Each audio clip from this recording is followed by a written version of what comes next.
Salut YouTube, on se retrouve aujourd'hui pour une nouvelle vidéo qui va être, comme vous l'avez vu dans le titre, une vidéo Unknown Books. J'ai fait ce genre de vidéo il y a pile 2 ans, quasiment 2 ans, hein, en juillet 2021. Je vous avais présenté une quinzaine de titres de romans que je n'avais absolument jamais vus sur les réseaux. Et là, cette année, 2 ans après, j'ai eu envie de refaire cette vidéo puisque je me suis rendu compte que dans ma palle, j'avais pas mal de titres à nouveau que j'avais jamais vu sur les réseaux. Et puis c'est vrai que récemment, c'est quelque chose qui revient assez régulièrement, il y a plusieurs booktubeurs, instagrammeurs et autres qui expriment le fait de... Alors, c'est plutôt un constat hein, que finalement sur les réseaux, ce sont souvent les mêmes titres qui reviennent. Et voilà, parfois certains évoquent aussi un manque de diversité des lectures. Ouais, je ne suis pas forcément d'accord avec ça, mais il n'empêche que ça m'a donné l'idée de faire une seconde session de cette vidéo.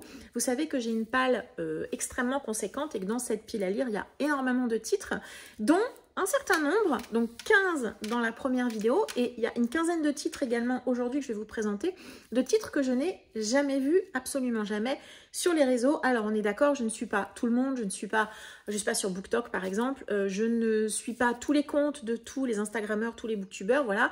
J'en suis quand même un certain nombre, je suis sur les réseaux en tant que visionneuse, on va dire, depuis plusieurs années, donc...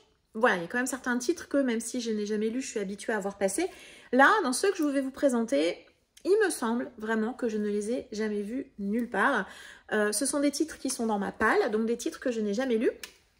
Si bien évidemment, parmi ces titres, il y en a certains que vous avez lus, n'hésitez pas à me le dire en commentaire, ça m'incitera probablement à les sortir. Je ne me suis pas donné de règle particulière, par contre je n'ai pas mis d'auto-édité dans cette vidéo, il y a vraiment que des titres qui ont été publiés en maison d'édition, pas d'auto-édité parce que bien évidemment les auto-édités sont beaucoup moins représentés sur les réseaux, bien que ça s'améliore depuis quelques années, mais voilà, j'ai choisi volontairement de ne garder que des titres publiés dans des maisons d'édition. Il y a également des titres qui sont parfois un peu anciens et que donc vous ne pourrez trouver qu'en occasion. Et ben on va démarrer tout de suite justement par un titre qui, il me semble, n'a plus du tout été réédité. C'est une saga vintage qui s'intitule, alors j'ai mon petit pense-bête juste en dessous. La saga s'appelle Les Chroniques de Dracula. 6 tomes ont été publiés en français. Moi, j'ai 4 tomes dans ma palle. C'est de Fred Saberhagen. C'est publié chez Pocket dans leur vieille collection Terreur. Ici, c'est pas très compliqué, hein. Ça m'arrive parfois de temps en temps d'avoir des petites marottes et de me dire je veux chercher des titres vraiment qui ne parlent que de ça. Et cette série était dans mes recherches en lien avec les romans qui parlent de Dracula. Donc ici, on est tout simplement dans une histoire de vampire et c'est un peu une réécriture un petit peu du mythe, du monstre qu'est Dracula. C'est une série qui a l'air d'être plutôt connue également en VO. Il me semble qu'elle n'a jamais été rééditée. Moi j'ai donc 4 tomes sur 6, c'est plus ou moins facile à trouver forcément, hein, comme c'est un petit peu ancien, mais voilà, c'est une série que je n'ai jamais vue passer nulle part. Je n'ai aucune idée de si c'est une série qui vaut le coup ou pas. Je fais pas forcément toujours confiance non plus aux notes sur Livradic parce que je suis pas toujours d'accord non plus. Donc moi, elle m'intrigue, elle m'intéresse. Voilà, si vous l'avez lu ou si vous avez lu ne serait-ce qu'un ou 2 tomes de cette série, n'hésitez pas à m'en parler. Et puis aussi parmi les séries de vampires, c'est une série que je ne vois jamais. Une duologie que je me suis procurée il y a peu de temps, j'avais trouvé le tome 1 chez Emmaüs ou en recyclerie, je ne sais plus. Et du coup, je me suis procuré le tome 2, c'est une duologie, c'est celle-ci. Si vous me suivez, vous l'avez vu il y a peu dans un book haul. C'est la duologie Jack Bird, c'est de Mark Summer, c'est donc publié chez Pocket dans une vieille version également. C'est une série que vous ne pouvez pas trouver en neuf, uniquement en occasion. Et ici, ce qui m'avait branché, c'est qu'on est dans un espèce de western horrifique, western fantastique plus, puisque forcément, je crois qu'on est sur un type, donc un Jack Bird est un shérif qui chasse les créatures surnaturelles. Voilà, donc il n'y a que 2 tomes qui ont été publiés en France et 2 tomes seulement en VO. À nouveau, je ne sais pas du tout ce que vaut cette série. Elle est un petit peu comparée au Mystère de l'Ouest dans la 4e, pour les plus anciens d'entre nous. Je pense que ça doit être une série assez fun à lire et voilà, et moi elle m'intrigue pas mal. Et j'étais tombée dessus, comme je vous le dis, par hasard. Et dans ces cas-là, j'aime bien essayer de trouver, comme ce sont ces séries un peu anciennes, tout de suite les tomes suivants, puisque bah, c'est le jeu de l'occasion, donc des fois on les trouve plus. Mais ça a l'air plutôt fun. Et quand je l'ai vu, quand j'avais vu le résumé, je me suis dit que je pense que les lecteurs du livre sans nom, vous savez la série qui est écrite par Anonyme, avec des couvertures un peu glauques toutes noires, je pense que vous voyez de quelle série je parle, je pense que cette duologie, ça peut le faire également. Là, on va passer en historique. Alors, je ne vous l'ai pas dit, mais j'ai fait une pile complètement aléatoire. Hein. Il y a de l'ASFFF, du policier, de l'historique, du fantastique. Bref, il y a un peu de tout, de la fantaisie. Et là, on va passer en historique avec la duologie Ambre de Kathleen Winsor. Donc, moi, j'ai une version publiée chez Point. C'est une duologie que je n'ai jamais vue nulle part. Pourtant, c'est une série qui date. Hein. Vraiment, vraiment qui date. Puisque le roman, cette série-là, Ambre, a été publié pour la première fois en 1944. Donc on est vraiment sur une série très très très ancienne. Et il me semble... pourquoi je m'étais procuré cette duologie? Puisque j'ai acheté les 2 tomes en un.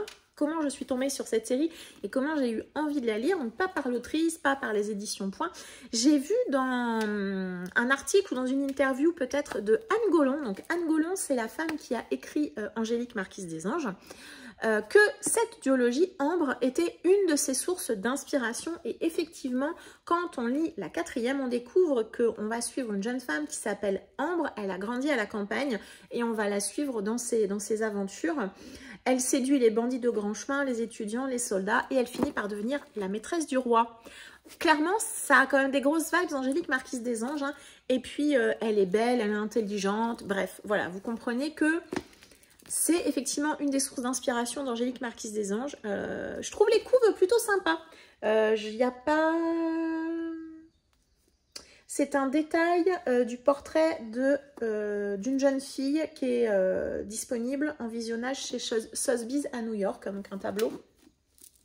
Ouais, et moi, j'ai vu mon amour pour Angélique Marquise des Anges, que je relirai tôt ou tard. Hein. Je pense que je vous en parle dans plein de vidéos depuis 2 ans. Tôt ou tard, je la relirai. Ça arrivera, promis. Et voilà. Du coup, cette série-ci a quand même de grosses vibes un peu similaires. Une femme forte qui va se retrouver peut-être à devoir user de ses charmes parfois par moment. J'adore Angélique et forcément, voilà, quand j'avais vu que c'était une de ses sources d'inspiration, je l'avais cherché et je me l'étais trouvé, je pense, sur Vinted. Jamais vu nulle part également. Un historique. En plus, c'est quand même beaucoup plus court qu'Angélique. Ça fait que 2 tomes, alors qu'Angélique, on est sur minimum, je crois, 12 ou 13 tomes. Donc, voilà, c'est une duologie. Ils ne sont pas particulièrement gros, mais voilà, si jamais vous l'avez lu, allez-y. Alors ça, c'est une série, je pense que j'avais dû tomber dessus un petit peu par hasard. Je ne sais pas du tout pourquoi, je ne l'ai jamais vue nulle part. C'est une duologie également, ce sont des énormes briquettes. C'est la série des âges sombres, donc c'est la saga L'Empire barbare. C'est de Gary Jennings, donc il y a 2 tomes, je viens de le dire. Et ici, on va être au 5e siècle, forcément avec des bagarres. Je crois, des batailles, pardon, pas des bagarres. Je crois que j'étais tombée sur cette série quand je cherchais à me procurer une autre saga qui s'appelle Damnée de Hervé Gagnon, je crois. Et celle-ci est un peu dans les mêmes vibes. On est un mélange entre historique... historique du 5e siècle, on a des batailles, on me parle des Carpates, on va jusqu'à Constantinople, donc on sait les mémoires de Thorn, celui qui dissimulait dans sa chair un secret qui le coupait du reste des hommes. Ah, je sais pas vous, mais moi, franchement, ça me tentait beaucoup. Je ne l'ai jamais vu nulle part, je n'ai jamais lu l'auteur non plus, je ne sais pas s'il a écrit d'autres choses. Si, la série, le roman ou la série Azteca, effectivement, qui m'intéresse aussi. Mais voilà, je ne sais pas non plus si c'est romancé ou si c'est vraiment 100% historique, mais le fait est que ça m'intrigue beaucoup et que, voilà, moi, je ne l'ai jamais vu nulle part. Et voilà, si vous l'avez lu, n'hésitez pas à me donner votre avis. Une série, alors c'est une série que c'est pas moi qui l'ai achetée, on me l'a offerte. C'est les aventures de Gilles Belmont de Fabien Clos. Je ne vous ai mis que le tome 1 ici, sachant que j'ai les 3 premiers tomes dans ma palle. C'est la saga, je suis bête, c'est la série Les aventures de Gilles Belmont, je suis bête. Et actuellement il y a 6 tomes, non 5 tomes, 5 tomes sont parus. Et ici, on va être en 1798 en France et on va suivre un homme qui, je crois, va embarquer sur un bateau de la marine. C'est ça. Engagé à l'âge de 13 ans, Gilles Belmont en a 29 lorsqu'il accède au grade très convoité de capitaine de frégate. Donc c'est ça, c'est un homme qu'on va suivre à travers des aventures sur, eh bien, sur sa frégate. Et je pense qu'au fur et à mesure des tomes, il va probablement vivre plusieurs aventures. Je pense qu'on est peut-être aussi un petit peu dans l'historique mélange avec un historique aventure, je pense plutôt. C'est en tout cas, moi, on m'a offert les 3 premiers tomes. C'est un ami qui me les a offerts, il était convaincu que ça allait me plaire. C'est un roman qui a quand même eu plusieurs prix maritimes. Voilà, ça m'intrigue, je ne l'ai jamais vu nulle part. Il y a quand même déjà actuellement 5 tomes, dont au minimum 3 qui sont parus en poche. Donc c'est quand même pas une série très très récente, mais celle-ci vous pouvez l'acheter. Hein. C'est quand même pas non plus, c'est pas aussi ancien que les Chroniques des Vampires. Publié en 2018. Donc là, je pense qu'on est plutôt pas mal. Donc si vous l'avez lu, n'hésitez pas, mais voilà, ça m'intrigue. L'ami qui me l'a offert est convaincu que ça pourrait me plaire, donc voilà. Ah, alors mon voisin a décidé de faire un petit peu de tondeuse, j'espère que ça ne vous gênera pas trop. Là, je vais vous présenter 2 titres qui sont des one-shot policiers, et je les ai pris pour leur titre un petit peu rentre-dedans. Je me souviens que quand je les ai vus en bouquinerie, je me suis dit... Ça peut être cool à lire. Je les ai jamais vus nulle part. Donc, il y a d'abord celui-ci. Le titre, c'est Mange tes morts de Jack Hiss. C'est publié chez 10-18. C'est un thriller, je crois. Voilà. Cameron Hall, 14 ans. Donc, un jeune homme est enlevé. Et la police est impuissante. On va confier la mission à un homme qui s'appelle Timothy Blake. Il a un don. Il comprend tout. Avant tout le monde, résout les énigmes les plus ardues. Donc, un homme extrêmement intelligent. Par contre, voilà, il a beaucoup de problèmes, et notamment un problème comportementaux. Il se pourrait que notre sympathique génie psychopathe ait trouvé à qui parler. Voilà, à mi-chemin entre Dexter, Sherlock Holmes et Le Silence des agneaux. Voilà, une vibe qui m'intéresse. Et alors, le titre Mange tes morts, franchement, moi, ça m'avait fait vraiment beaucoup rire. Donc, si vous l'avez lu, n'hésitez pas. Et un deuxième titre, voilà, qui est beaucoup plus, avec une couverture chaleureuse aussi. Allez tous vous faire foutre, de Aidan Truhen, aussi chez 10-18. Là, on va suivre a priori plutôt un criminel. Voilà, cette histoire raconte ce qui se passe quand on s'en prend à un type relax qui est en fait complètement barge. Donc, je pense que le titre est un peu culotté, un peu agressif. Et je pense que le personnage aussi, c'est plutôt court. J'ai jamais vu nulle part non plus, donc si vous l'avez lu, franchement, n'hésitez pas. Une autre série, alors celle-là, je me la suis procurée pour 2 raisons. Déjà, j'ai une de mes collègues qui adore cette série. Et deuxièmement, l'auteur est d'origine polonaise. Et ça, j'avoue que moi, j'aime bien. Alors déjà, à titre personnel, les auteurs des Pays de l'Est, ça m'intéresse pas mal. Et j'ai jamais vu nulle part. C'est de Zygmunt Milosevski. Donc ça, le tome 1, c'est Les Impliqués. C'est la saga de Théodore Zaki, je crois. C'est ça. Théodore Zaki. Et actuellement, il y a 3 tomes qui ont été publiés. Et en plus, je crois que le personnage que l'on suit, il est procureur. Donc il y a vraiment plusieurs choses qui me tentaient. Je n'ai jamais vu nulle part non plus. Ma collègue l'adore. C'est un procureur. Donc moi, depuis que j'ai lu... Défendre Jacob de William Landay, j'avoue que les séries, parmi les séries télé que je regarde, il y en a très peu, j'aime beaucoup ce qu'on appelle les séries télé procédurales, donc j'avoue que suivre l'enquête de ce côté judiciaire, moi j'aime bien, et en plus c'est un auteur polonais, donc voilà, les 3, ça fait un combo plutôt cool. J'ai pris que le premier tome, j'ai les 3 tomes dans ma palle. C'est une série à nouveau que je n'ai jamais vu passer, donc si vous avez lu cette série, ou au moins un des tomes de cette série, n'hésitez pas. Une série, actuellement, alors il n'y a que 2 tomes qui ont été publiés. Vous savez que j'ai plusieurs marottes comme ça, hein, voilà. Et il y a une de mes marottes, j'adore acheter des bouquins qui parlent des bourreaux. Et là, c'est donc la série La fille du bureau de Olivier Potsch. C'est publié chez Babel Noir, c'est écrit par un auteur allemand. Comme je disais, je n'ai vu que 2 tomes publiés, en tout cas pour le moment. Je ne sais pas si ce sera une duologie ou s'il y a d'autres tomes. En tout cas, moi, j'ai jamais vu cette série nulle part. C'est, comment dire, j'aime beaucoup l'univers des bourreaux et des bourrelles. On est en 1659 et là, forcément, on va suivre tout simplement la fille, voilà, d'un des bourreaux. Et je pense que C'est lié à une... comment? C'est lié à... ah, mon Dieu, à des meurtres qui sont commis. Et voilà, le bourreau et sa fille vont être amenés à devoir enquêter ou trouver, en tout cas, qui est le criminel. Jamais lu. Je l'ai acheté clairement, déjà, Babel. C'est vrai que les romans de Babel m'attirent régulièrement, on va dire. J'aime bien leur charte graphique. Je trouve ça assez... voilà, je trouve que ça met vraiment en honneur le livre de poche. Et puis, alors c'est écrit offert, mais je crois que moi celui-ci, je l'avais eu en recyclerie ou chez Emmaüs, clairement. Je l'ai eu d'occasion. Et voilà, ça fait partie de ces livres qui parlent des bourreaux. Et moi, c'est un univers qui me fascine. Et voilà, ça fait partie de mes petites marottes par moment. Et du coup, j'étais tombée dessus. Alors, là, je l'ai mis, déjà c'est un auteur que je vois peu passer, d'une série qui est quand même ultra connue. Cette série fait 22 tomes. 22 tomes, c'est une série de romans policiers avec un personnage que moi j'ai découvert dans un film. Donc il y a eu, il me semble, plusieurs adaptations qui mettent à l'honneur ce personnage, mais je n'ai jamais vu personne parler de ces romans. Et c'est la série Alex Cross de James Patterson. Donc moi j'ai une intégrale publiée au livre de poche qui regroupe, je crois, les 4 ou 5 premiers romans mettant en scène ce personnage, Alex Cross. Moi j'ai vu Le Masque de l'araignée que j'avais beaucoup aimé. Et je me demande s'il n'y en a pas d'autres aussi, mais bon bref. En tout cas, j'ai vu Le Masque de l'araignée, c'était certain. Je n'ai jamais lu James Patterson. J'ai également sa série du Women Murder Club qui m'intéresse, que j'aimerais démarrer. Mais ce personnage, moi, je l'avais adoré dans Le Masque de l'araignée. C'est un film que j'ai beaucoup aimé quand je l'ai vu.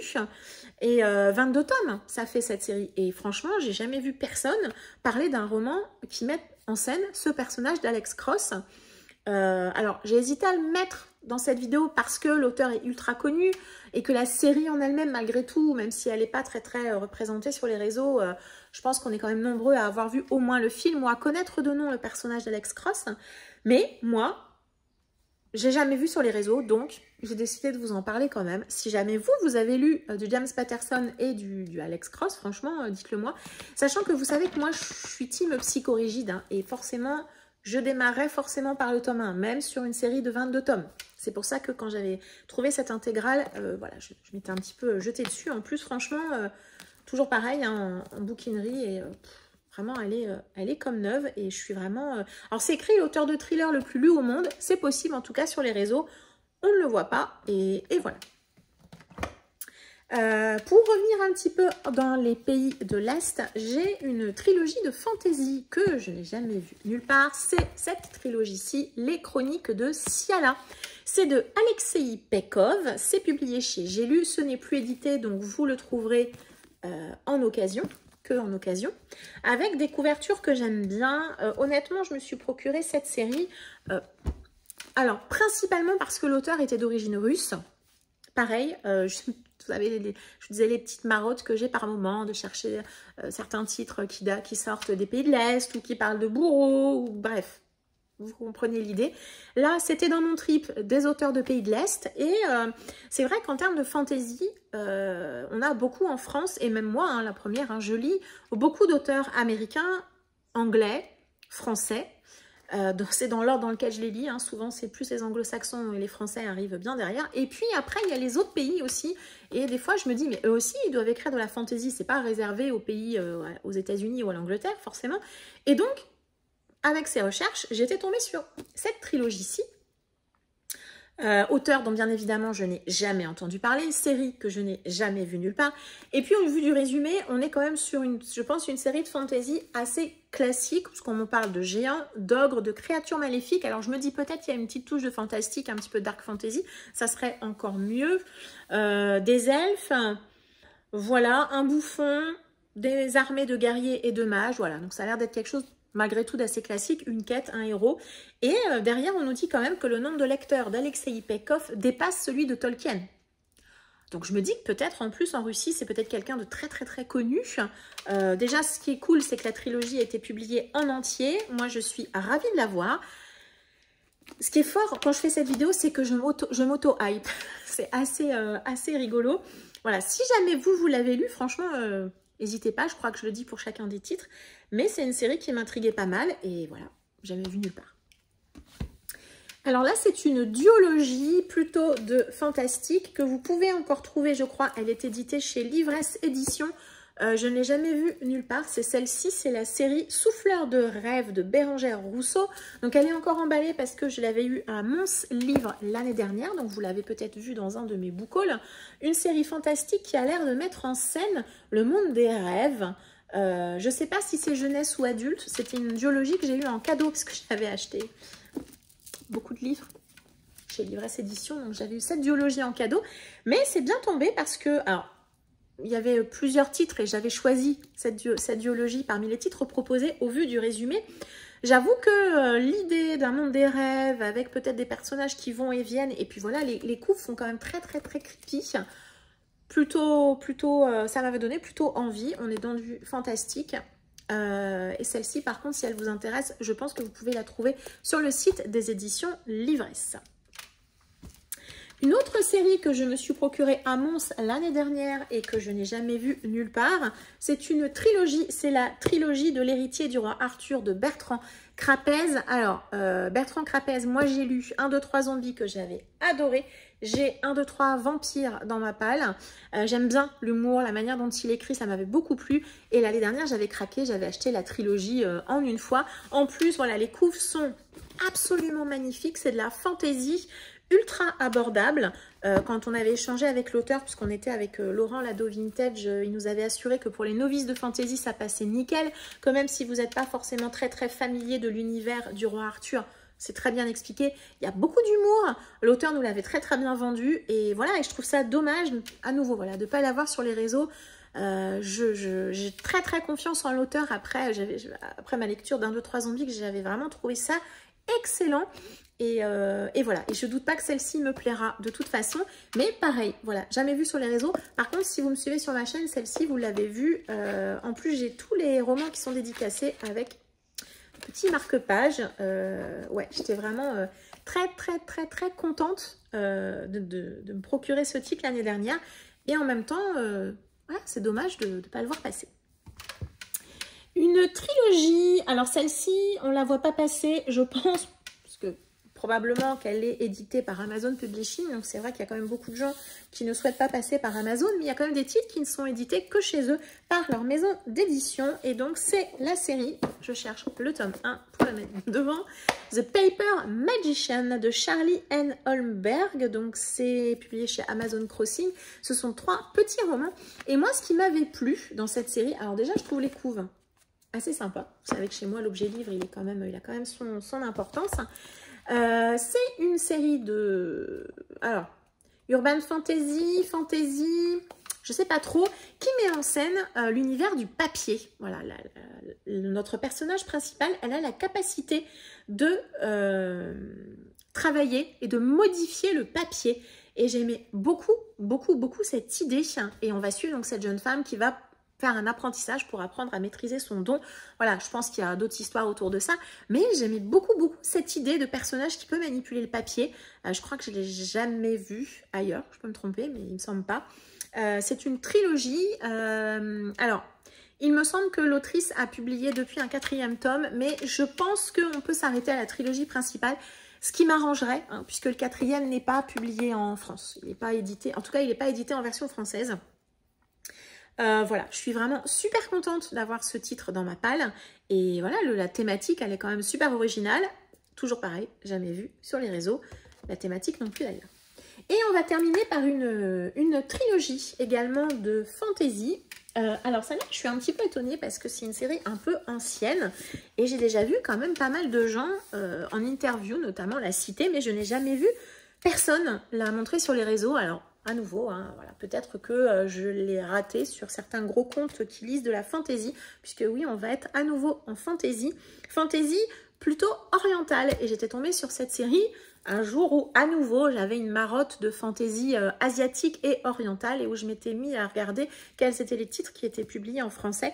Et celle-ci m'avait beaucoup plu. D'abord parce que les objets livres sont très jolis. La maison d'édition, je l'aime bien généralement. Puis le pitch était plutôt cool. Et donc, c'est la trilogie des Seigneurs des Tempêtes de Kai Meyer. Donc, regardez-moi ces couvertures. Franchement, elles sont vraiment très jolies. Je ne sais pas si la série est sortie en poche. aucune idée. Mais je dois bien avouer que moi, les objets de chez La Talente me plaisent beaucoup. Et ici, on va suivre un personnage qui manipule un tapis volant. Donc on est plutôt dans de la fantaisie orientale, hein, mais le personnage principal, il manipule un tapis volant, quoi. Je sais pas... voilà. Et le titre de la série, donc c'est Le Pays des Djinns. Non, c'est Les Seigneurs des Tempêtes et le tome 1, c'est le Pays des Djinns. Donc là, on va être donc fantaisie orientale avec un type qui conduit un tapis volant. Je trouve ça plutôt fun, même si là, je dis pas que j'ai jamais vu parce que je l'ai vu une fois dans une autre série. Le côté tapis volant. Et puis, comment dire, oui, fantaisie orientale, univers arabisant. Voilà, vraiment et je suis vraiment étonnée de jamais avoir vu ni même entendu parler de cette série. Surtout chez ceux qui lisent beaucoup de fantaisie, je suis quand même assez surprise. Mais bon, pourquoi pas. Moi, en tout cas, elle est à la maison, elle m'intrigue beaucoup. Et voilà, elle faisait partie d'une de mes marottes.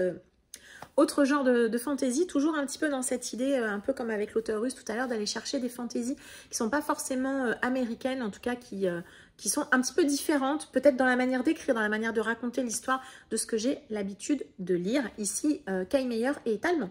Voilà. Donc fantaisie orientale, plus auteur allemand. Voilà. Et puis les couves sont très vendeuses, j'aime beaucoup. Et voilà. J'espère que j'ai pas répété trop souvent tout au long de cette vidéo que j'ai envie de lire ce livre, qu'il est dans ma palle, que je l'ai jamais vu nulle part, que c'est pour ça que ça m'intéresse. Je crains d'avoir fait pas mal de répétitions, donc j'espère que vous ne m'en voudrez pas. J'espère non plus que la tondeuse, vous ne l'avez pas trop entendue. Je croise les doigts. N'hésitez pas à m'indiquer en commentaire, comme j'ai dit au début, si vous avez lu certains des titres, si vous les avez vus passer, ça m'intrigue quand même pas mal. Est-ce que vous aussi, vous avez des titres comme ça dans vos palles ou dans vos bibliothèques, d'ailleurs des titres que vous avez lus, que vous n'avez jamais vus passer sur les réseaux, et c'est bien dommage. Voilà, n'hésitez pas à m'indiquer tout ça en commentaire. Je vous remercie beaucoup de m'avoir suivi jusqu'ici. Je vous souhaite une très agréable journée et je vous dis à très bientôt. Ciao!